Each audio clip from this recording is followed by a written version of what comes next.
Well, if you don't remember the name, you can call him UFC champion. Belal Muhammad takes the welterweight title from Leon Edwards in Saturday's UFC 304 headliner in Manchester, enters enemy territory, and delivers a very strong performance to win the title. Did he torture Edwards? Did he do all the things he was saying he was going to do in the lead up to this fight? Maybe not, but he did execute a very solid game plan, and in my opinion, left no doubt about who was going to have the title wrapped around their waist at the end of this fight.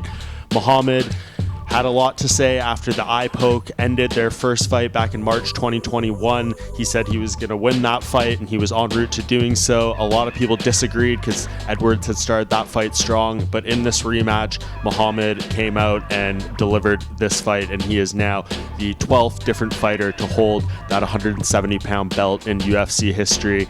A era in this division that maybe a lot of fans, maybe some people behind the scenes at the UFC aren't in love with, but Muhammad's title win does show that meritocracy to some degree does still exist in the sport. He came the absolute hardest path to get to this title shot, beat a lot of very difficult opponents, and when the opportunity came, 36 years old, probably never gonna come his way again, he went out there and did it. So I think you have to respect that if you are a fan of the sport itself, and guys getting what their just due is after working hard and getting the wins and things like that. I know there's going to be a lot said about his style, his personality, all that kind of stuff. We can save that for another time. I do think the performance does need to be commended, and just the fact that Muhammad did take this very difficult road to becoming UFC champion, and holding on to that belt is going to be an even more difficult task, because this division filled with killers, filled with hungry guys, we're going to want to take that belt off Muhammad and possibly see him